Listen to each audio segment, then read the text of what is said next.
Alright, so here is a very interesting fact. Now, there were a set of people who were making the claim that Jesus Christ never existed, that the life of Christ, as found in the New Testament, was borrowed from pagan myths that came before. And so they made all kinds of claims about Egyptian gods, Horus and Osiris, and gods like the Gnostic, the god Mithra, and also the Babylonian god Tammuz, the Hindu god Krishna. And they said that all of these different gods, which predated Christianity, were all born of a virgin, crucified on a cross, resurrected on the third day. And so the life of Christ was just a myth invented, borrowed from pagan beliefs that came before it. But the people making these claims are all 21st century writers making claims about what happened in the past. But never do they actually quote from these actual ancient pagan sources to show that these ancient pagans actually believe this. So what I took the time to do was to look up some of these pagan writings. So I read the Papyrus of Ani, which is the Egyptian Book of the Dead. And interestingly, what the Egyptians actually said about their god Horus is that Isis had sex with Osiris and gave birth to Horus, so it was no virgin birth.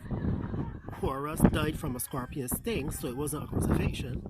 And Horus never actually came back from the dead, but became a god in the underworld. Then there is the Egyptian god Osiris. He didn't die by crucifixion. He was chopped to pieces by his evil brother Set, and his pieces were put in a coffin that was sent down the Nile. The god Isis would have reassembled his body parts and weaved a magic spell so that his soul again would become a ruler in the underworld, in the realm of spirits, but his body never rose again from the dead. So there was no crucifixion, there was no resurrection once again. And again, there was no virgin birth of Osiris, because we have something called the creation scroll A and B, preserved in the British Museum, and there are others in other museums around the world that detail the Egyptian god Nibiru, who would have had union with himself and pushed and became three gods. There was Shu, there was Tefnut, and then these three would have basically created the other gods, one of which was Osiris. So again, there was no actual virgin birth for Osiris. The god, what was the name? The god Mithra, that was worshipped. Yes, that was predates Christianity, but again, Mithra came out alive out of a rock according to the actual pagan sources from ancient times. And you can find these pagan sources translated into English. The Bhagavad Gita, which is the sacred writings of the Hindu religion, they say that the god Krishna was never in the womb of Devaki, that this was some type of spiritual concept in her mind. There was no actual virgin birth. Hindus today do not teach that the god Krishna literally was born of a virgin. And again, there was no actual crucifixion or third day resurrection out of a tomb for Krishna. And this is according to the sacred Hindu writings. And we could just go on and on and on. But the point is that the parallels are not there. And so we can be confident that Jesus Christ was a real historical person who did walk the earth, whose life was not borrowed from any pagan myths, but is, as the New Testament writers document and as the eyewitnesses would have said, that Jesus really did walk the earth and do these things. Now, why am I mentioning all this? Because the same thing is true, I think, of Christmas.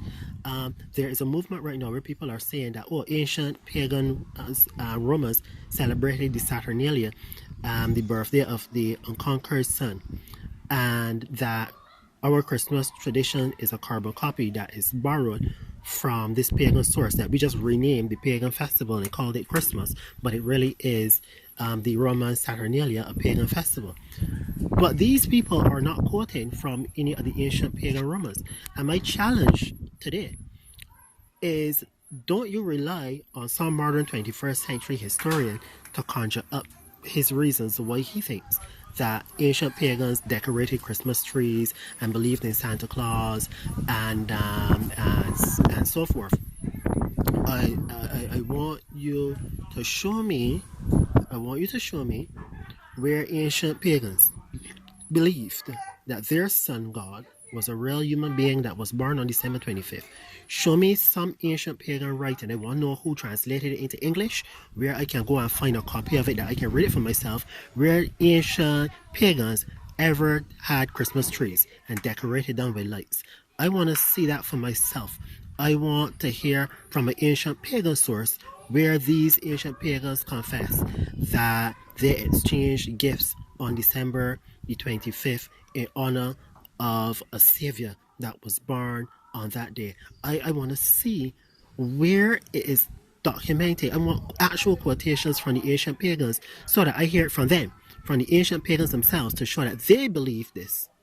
Because there's a lot of lies that is being told in order to discredit Christianity. They lie to us when they say that the Egyptians had a savior who was born of a virgin, crucified and resurrected. If you read the Egyptian Book of the Dead, which is, there's an English translation by Sir E.A. Wallace Budge. He is a professional Egyptologist who actually went to the walls of Egypt and translated into English from off the tablets and the walls of the pyramids and so on into English, and from the Egyptian scrolls and so on, what the Egyptians actually believed. And they did not believe in what Christians believe in about a virgin born, crucified, resurrected Savior.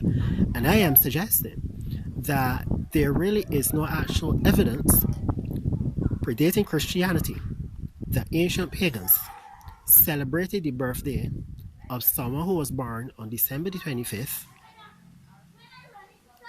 who was crucified and resurrected on the third day. It really doesn't exist. Nor is there any actual proof from the mouths of ancient pagans in any ancient writing showing that pagans believed in decorating Christmas trees and giving gifts on December 25th and all the rest of that, or in Santa Claus. There is no actual proof of a Santa Claus in ancient pagan traditions. There is no chubby guy in a red suit and a long white beard riding around on reindeers and giving out gifts to little children in ancient pagan records. And I challenge those people who are saying that Christmas is pagan and birth from these pagans, find me that ancient pagan source. I want to hear the quotation. I want to know which library I can go to or what source on the internet I can Google where I can get an actual translation into English, an actual copy that I can read of an ancient pagan text and the date of this text, the pagans, the name of the pagans that wrote it, so that I can check for myself to see that what we do on December 25th, on Christmas Day, was indeed being practiced by the pagans so long ago. I am saying that evidence doesn't exist. And if you want to prove me wrong, I challenge everybody that's hearing my voice right now, do your research, bring me that text and prove me wrong. You will find in your investigation that what you will find is modern 21st century writers making claims about what ancient pagans believe, but never once do they actually cite the ancient pagan source itself by name and say and quote it saying, this is what the pagans from their own mouths believe. And so that's my challenge to you, because just like the parallels did not really exist when they said that the life of Christ was borrowed from the Egyptians, the Babylonians, and the Hindus, and all the rest of that nonsense, I am saying to you that the parallels also do not exist for our Christmas traditions. If you have proof that the parallels are there, I will gladly confess that I was wrong on this point. I will publicly come back and tell everybody that I admit that I was wrong and that, look, the parallel is there and so be it. But let's see if you can actually find that evidence. I challenge you, I dare you to go there, do your research, come back and show me where that evidence is at so that we can all go read it for ourselves. You'll be surprised to realize that you can't find it either, because many have tried.